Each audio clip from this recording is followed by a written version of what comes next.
What's happening, Bills Mafia? Ryan Thomas here, live tonight on the Thomas Take Sports Podcast. I love to hop on a Wednesday, but there is just so much to discuss tonight that I thought, you know what? Let's do a back-to-back this week. Let's go Tuesday and Wednesday. Why not? I wasn't on for a period of time due to the 4th of July holiday. I'd gone to a few concerts these last few weeks, Taste of Country, Kane Brown, enjoying the summer that we've had as much as I can. I'm not a fan of this summer thus far. This summer weather-wise, I don't feel like it's been kind to us, but I feel like that's starting to turn a corner here in Western New York, especially with the last few days here, and rocking the sleeveless Buffalo Bills thin hoodie summer kind of, vibe. With this type of hoodie, it's nice and thin, very, very fresh, very, very comfortable to lounge around in. So, of course, hopping on the Thomas Take Sports Podcast, of course, yours truly, Ryan Thomas. You can follow me on Twitter at Ryan Thomas Take for any tweet information, anything you're looking to get take-wise, quick, at your fingertips. You can follow me on Twitter. Yes, I have the blue check mark. Of course, a lot to discuss tonight, and I wanted to hop on and discuss a few different topics, which, as you guys know, this is a sports podcast. Predominantly, I love to talk about the Buffalo teams, the Buffalo Bills and the Buffalo Sabres, throwing in a little bit of Bandits over the course of the last couple months. Being at the NLL championship victory was a real treat for me, and I'm looking forward to going to plenty of more Buffalo Bandits games over the course of the rest of my lifetime after that one. That one kind of sealed the decision there to continue to support that team and continue to support Buffalo. And a lot of great events this past weekend. Taste of Buffalo, the Italian Festival this weekend. I'm really looking forward to being at that. Always got to partake in that, celebrating the 50% of the heritage, the other 50% Irish and Italian. That's a potent mix that I am. So, of course, I want to discuss DeAndre Hopkins once again, the saga that continues. That is the DeAndre Hopkins situation. And everything that I've heard, and I think Jeff Darlington of ESPN confirmed that a decision is near. And the two teams that are favored to be in the services of free agent wide receiver DeAndre Hopkins are the Tennessee Titans and the New England Patriots. The Titans have Ryan Tannehill. The Patriots have Mac Jones. So when this decision was made by DeAndre Hopkins and his agents, or those that represent him, to field offers and to field teams, I feel like the agency that represents DeAndre didn't necessarily listen to his demands or weren't able to find the demands that he is demanding. And the question is, what are those demands? Well, he laid it out prior to being cut by the Arizona Cardinals that he wanted to go to a team that had a great quarterback. He wanted to go to a team that had a great defense, and he wanted to go to an organization that had stability. And when I heard that, I thought, okay, Josh Allen, check. Great defense, check. Organizational stability from the top, ownership, general manager, head coach. We got that. And here we are now, a couple months later, and shockingly, DeAndre Hopkins is still a free agent. That, to me, is more shocking than the fact that the Buffalo Bills actually haven't signed him yet, obviously. Him being a free agent, still among the other 31 teams or 30 teams, not counting the Cardinals, of course, that just cut him. That's a shock to me because this is a very talented player. This is a player that I think will be one of the best receivers in the league, no matter where he goes, top 15 guy among, many, many other receivers in the league. Is he what he was 4 or 5 years ago? Only time will tell on that within the next year, 2 years. But I'm really curious to see what happens with where he goes. That's like a storyline that I feel that kind of overshadowed a lot of the other free agent storylines that were around this free agency period this offseason. So as soon as DeAndre was cut, it was like everybody kind of gravitated to that. At least I did. And I know a lot of other people did in Buffalo as well. But the fact that DeAndre Hopkins is nearing a decision and Buffalo is not in the mix, that you have Tennessee, that you have New England, that you have a team that's rumored to have been inserting themselves back into the mix, none other than the Kansas City Chiefs. I think there's a lot of debate about what the Bills should do here. And realistically, it's not what they should do, it's what they can do due to the constraints that each team deals with, that is the NFL salary cap. And the salary cap being a very important part of Buffalo's situation right now, their inability to really make big moves at this point in the offseason here, July 11th.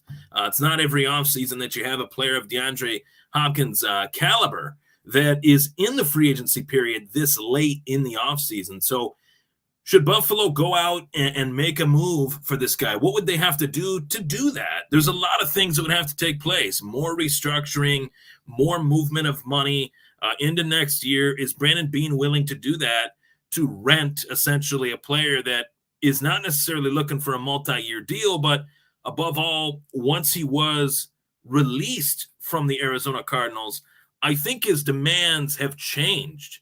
The demands that were set were prior to the Cardinals releasing him. It was in a moment where the Cardinals were looking to trade him, and he laid his demands out. The Cardinals looked at making a trade with all the teams that fit the category of what he demanded, and they weren't able to make a trade, trading DeAndre Hopkins for a package that, would help them out, them being the Cardinals. So they let him go. And once DeAndre Hopkins became a free agent, the demands changed. A free agent, you can sign with any team, of course. You don't have to worry about who do you want to be traded to. You can kind of be free to go, really wherever you want, hence the name free agent. And of course, it's up to the team to come to the terms that fit how they value Hopkins. And to be honest with you, I think Hopkins has overstated his value based upon contracts that have been handed out at his position, namely when the Baltimore Ravens signed OBJ to a one-year deal. That changed the market for wide receivers. DeAndre Hopkins looked at it and said, well, OBJ is making, 1 year, $15 million for this year, as much as 18. Why shouldn't I get that contract?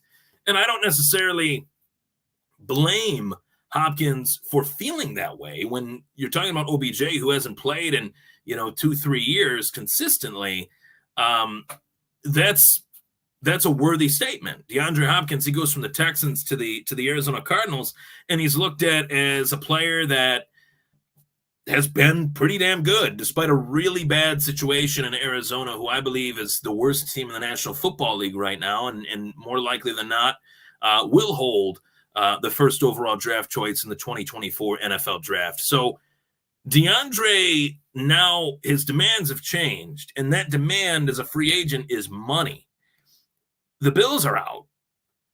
Kansas City, they're putting their foot back in the waters one last time, but what would Kansas City have to do in order to bring a player like that in? Are they paying players as much money as Buffalo is? Does Kansas City have a Von Miller on the books? They don't. Does Kansas City have an extended Ed Oliver in their future? They don't. Kansas City's got a young defense, not a great defense, but it's a young defense. It's a cheap defense, salary cap wise, and really the only players on their entire roster that they're paying big bucks to are Mahomes and Kelsey, as they should. They're the two best players at their position. No offense to Allen, but that's just my opinion. So two best players at their position, they're getting paid more than anybody. They're getting paid more than anybody on the team. That makes sense. But everybody else is kind of not, of course. And of course, Tyreek Hill, long gone. That's yesterday's news, old news, as an entrenched wide receiver one for the Miami Dolphins now. They decided not to pay him long-term. Would they be willing to pay DeAndre Hopkins short-term? It appears that they are. And this is a very tread carefully topic, because should the opinion of the Bills change just simply due to the fact that the Kansas City Chiefs are now interested in DeAndre Hopkins. The last thing Bills fans, myself included, or any pundit of the Bills or media member of the Bills or anyone that covers the team would want is to see a coveted player go to the team that you cannot afford for him to go to, the team that you're chasing, the team that you're trying to get ahead of in the Kansas City Chiefs. And if that happened, I do think that it would drastically change the hierarchy of the AFC. You're talking about the top team anyway, the defending Super Bowl champs. They add a player like DeAndre Hopkins that would greatly improve their situation, greatly help them, 100%, no matter what version of DeAndre Hopkins that you're getting. But at this point in DeAndre's career, I would look at the option that would fit him best as far as a chance to win a Super Bowl, and that does lie within Buffalo, that does lie within Kansas City. But if he's looking for the money, he's looking for an opportunity to be a true wide receiver one, I don't think Kansas City or Buffalo provide him that opportunity. So that is why I do believe his agent looked at the teams, looked around the National Football League and thought, you know what? Maybe we're going about this wrong. We got to find DeAndre the best opportunity to be productive as well as maintain his status as a wide receiver one, where he's not playing second fiddle to Stephon Diggs, where he's not playing second fiddle to Travis Kelce. You could even make a case, especially in Buffalo, that DeAndre Hopkins could potentially be playing third fiddle to the new option that the Bills just brought in, Dalton Kincaid. In terms of maybe not targets, but in terms of production, there's only one football to go around, and Buffalo has, frankly, more weapons on offense in terms of, playmakers with the ball in their hands than Kansas City on paper. Kansas City seems like they're finding guys, growing on trees. Marquez Valdez-Scantling, turning him into a productive player. Juju Smith-Schuster last year as well. And I'm sure they'll tap into something like that along those lines with a guy like Kadarius Toney this year. I could see that. But if I was representing DeAndre Hopkins, I'd ask him simply, look, what is your one thing that you want to do? Do you want me to find you an opportunity to make you a wide receiver one again, to allow you the opportunity to continue your career, which you've had all along your career, whether it was in Houston or Arizona, as a bona fide wide receiver one? If the answer is yes to that, you sign with the New England Patriots.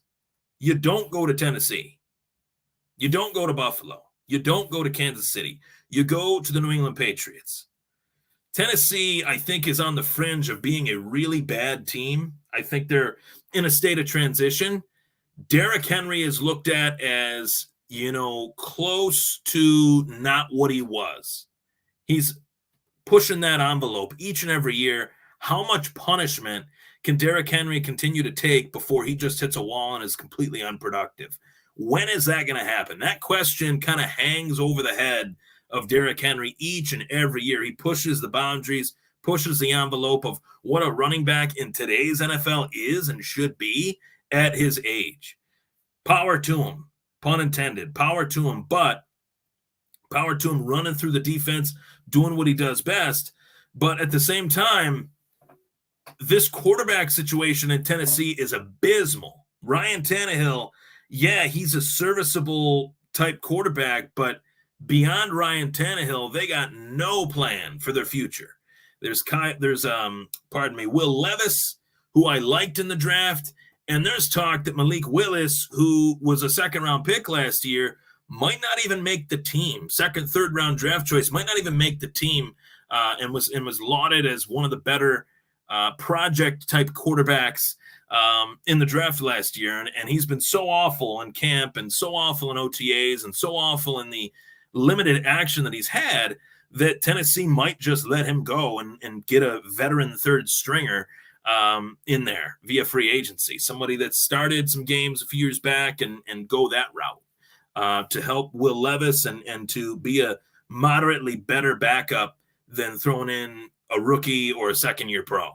And if that happens, I won't be shocked. But to me, I look at, Hopkins in his situation, and the move of him going to New England would give him the best opportunity to make him a wide receiver one still. That status, if that means more to DeAndre Hopkins than winning a Super Bowl, then he is not a fit for the Buffalo Bills. if that wide receiver one status means more to him than coming to Buffalo, then he should go to the New England Patriots. I talked about this last week with the AFC East on my Twitter space that I had quite a few people hop on and join me. Every Thursday or Tuesday night, depending on the week, I hop on my Twitter, and I have a Twitter space, which is an awesome feature that allows me to chat with my Twitter followers. Anytime I'm hopping on there, just kind of at random sometimes, I let the people know on Facebook, let the people know on Twitter that I'm hopping on. If you have a Twitter account, you can hop on too and chat football with me, of course. And I was talking about the AFC East in the last one. And to me, I mean, I think Mac Jones is largely underrated. And I'm not saying that I think Mac Jones is the best thing since sliced bread by any stretch of the imagination, but I don't think the Patriots have done a good job at developing him. I feel like the development and their failure to hire the right offensive coordinator or quarterback coach has allowed Mac Jones to fully regress. And if you were to show Mac Jones, we're bringing in Juju Smith-Schuster for you, and as well DeAndre Hopkins, I think that would work wonders for Mac Jones. And I would dare to say that New England would have a much better chance of having a moderately decent season if they were to bring in a player like DeAndre Hopkins with Mac Jones. I would like that fit very much for a young Mac Jones that I do think has a ton of talent, that I do think is accurate, that I do think has that NFL-type smart touch on his throws that you can't teach. You know, you can't teach that. You either have it initially or you don't. And he does. So that's my take on the DeAndre Hopkins situation. It's a saga that has continued to roll on, and I question just his motivation right now.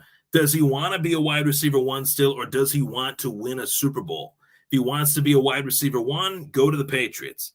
If he doesn't care about that, you find yourself in Buffalo, you find yourself in Kansas City, and I wouldn't be shocked if he ended up in either any one of those three places. I would be shocked if DeAndre spent this whole summer and just signed a one-year deal with the Tennessee Titans. The key word in 4 capital letters to that would be lame. That would be extremely lame if he were to go to the Tennessee Titans. I just don't see the fit. I don't understand why anyone would want to go there with the state of the team that they're in. It just doesn't make sense. So that's my take on the DeAndre Hopkins recent situation. Jeff Darlington of ESPN even quoted that, the Buffalo Bills would love to bring him on, would love to have DeAndre Hopkins, but they don't want to have to pay anyone. They can't pay anyone due to the salary cap situation that they're in, and they want to let everybody kind of know, they let the Hopkins camp know that they're letting all these solid free agents know, hey, you can come here if you want, but we're not paying you money. We don't have it to spend. So, their cap is pretty much set. So it is what it is. That's my take on the DeAndre Hopkins situation as it stands right now. Breaking news. This was a topic that I'm really happy to hop on tonight and discuss. One that is not Buffalo Bills oriented. So, of course, I will be looking at, changing the background here just for the sake of this conversation. So, of course, going to the next topic here in the boxing ring, I was really excited to got the Bills background, but the outside's the ring. That's all that matters. I was really excited to hop on here tonight and discuss Tyson Fury versus Francis Ngannou, and this is a official bout, one that I'm really excited that is actually happening, and one that I do foresee to be one that will bring the masses of both mixed martial arts fandom and boxing fandom together once again for an awesome night. Now, let's just talk about this competitively, okay? Competitively, Tyson Fury has a massive, massive chance of not only winning this fight, but doing so in dominant fashion. But if everything that we're reading, that it's been agreed upon by both guys that they're going to step in the middle of the ring, well, I'll believe that when I see it. I feel like that's just, lip service to get everybody excited about the possibility that both of these guys can do that and will do that. But for the most part, I understand full well that Tyson Fury has a lot to lose in this fight and not much to gain. Maybe he said that to sign the contract just to get Francis to sign the contract because he couldn't make the fight with Anthony Joshua. He couldn't make the fight with Alexander Usyk. Really, Francis Ngannou was the only dance partner that was willing to negotiate for obvious reasons. Francis Ngannou looking to get a bigger payday. Francis Ngannou looking to make his mark as an individual fighter, not just a UFC fighter, not just a PFL fighter, not just a mixed martial artist, but as Francis Ngannou. And to him, that mattered more than just about anything. And I completely understand his sentiment within that concept that, hey, I want to show my worth. I want to show the world what I can do inside the squared circle, so to speak. And I want to fight the best at doing that right now in my division as a heavyweight. And he picked the biggest name and he pointed his finger in his face and said, I want to fight you. And Tyson Fury, luckily had the fighter B or B-side fighter like Francis Ngannou as an available worthy option. And I will say, a lot of people will look at this fight and they'll say that Francis Ngannou is not a worthy option. I completely disagree with that sentiment. The same people that are saying that are the same people that said that Conor McGregor was not worthy to step in the boxing ring with Floyd Mayweather. I think one thing we know, whether Conor lost that fight or not, we know that Conor was worthy of being in there with Floyd Mayweather. There were moments in that fight that made it a fight. Many people questioned whether Conor would even land a punch. He landed a flush uppercut to the chin of Floyd Mayweather in one round. That alone was shocking, outside of the fact that he won rounds, he landed punches, and made it a fight. I think the days of doubting whether mixed martial artists can step in there and box is one thing, but doubting world champion striking martial artists as to whether or not they can go in there and strike in another forum just with bigger gloves on, just because they're only using bigger gloves and not allowing themselves to kick or head kick or clinch or anything like that, is completely silly. I mean, don't get me wrong. I understand the sweet science is much, much different than mixed martial arts, 100%. But at the same time, both of these guys are going in there knowing that they can only use their left and right. Either left or right is going to be thrown, and nobody does that in boxing better than Tyson Fury, and nobody did that in the UFC better as a heavyweight than Francis Ngannou. So this is a great opportunity to just have some fun. And I think a lot of combat sports for a long time was about the best staying on top. No one was willing to really take a chance. No one was really willing to lose that possible O. For a long time, the Klitschko's fought who they needed to fight when they needed to fight them, but it wasn't necessarily the best fighting the best at their peak. And Francis is in his prime. Tyson Fury is in his prime.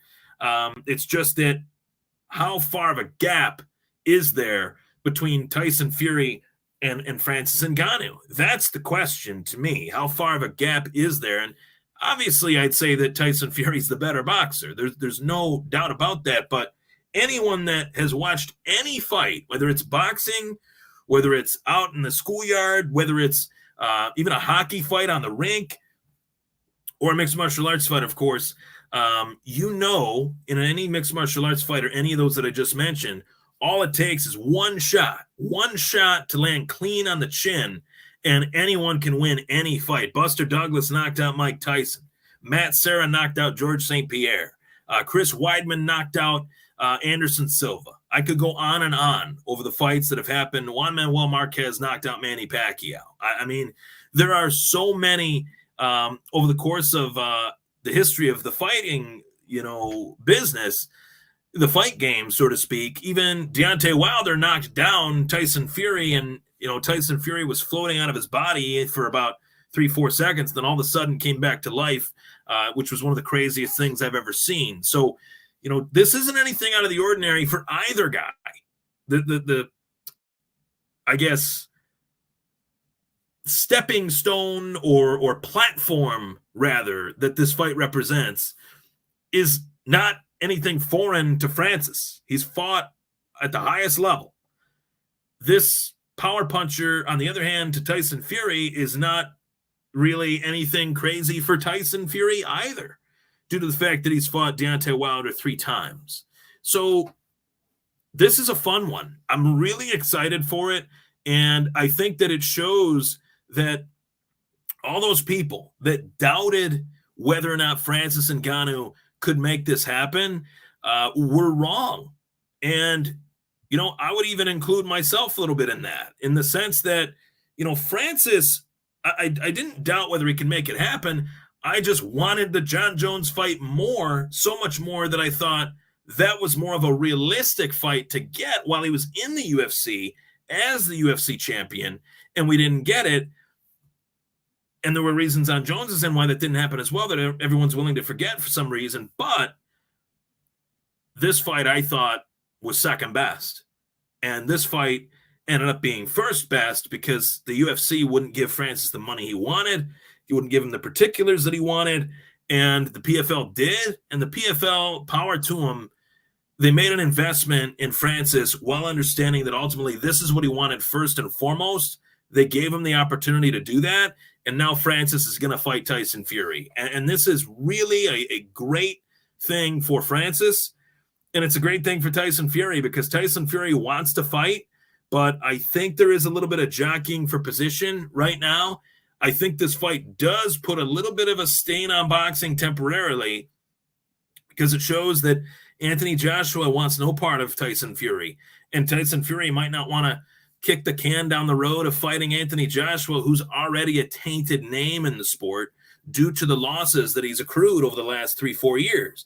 Alexander Usyk fighting another gentleman, I don't even know his name off the top of my head, Dubois. I'm not even sure where they plucked him from, but that's not the guy that I wanted Alexander Usyk to fight next. And if this was the era that was the Kings of the Ring, that was George Foreman, Muhammad Ali, Joe Frazier, and company, essentially, all those guys that were willing to do whatever it took to fight one another, Fury and Anthony Joshua would have happened, 5-10 years ago. As well as, Fury and Usyk would have happened maybe even 5-10 years ago. But we're not in that time. We're in a wacky time where combat sports is looking to elevate itself. And boxing needs mixed martial arts. And sometimes mixed martial arts needs boxing. And this is one of those cases where without Floyd Mayweather fighting Conor McGregor, I don't think fights like these would happen. So for as much as I criticized it, what year was that? 2017, 2018? As much as I criticized that fight when it was in the process of being made, once the wheels started rolling, once the promotion got started, which I hope to God they do with this fight, I hope that we see a press world tour where this gets propped up. I know Francis, has a very strong accent. I know Tyson Fury has a strong accent, but these are two Goliaths of combat sports that people love to see the big guys go toe-to-toe verbally. They love to see the big guys just stand, face-to-face with one another in a stare-down and a stare-off. And they need to do that with this fight. They need to hype this up as much as humanly possible so that boxing can make big banks off of it, big dollars off of it, back up the Brinks truck, and you can back up the Brinks truck into Francis Ngannou's driveway as well, and rightfully so. I'm really pumped up about this fight. I really am. I'm fully accepting of it. I plan on covering it leading up October 28th, Saudi Arabia. Of course, Tyson Fury, the lineal heavyweight boxing champion, versus the lineal UFC heavyweight champion.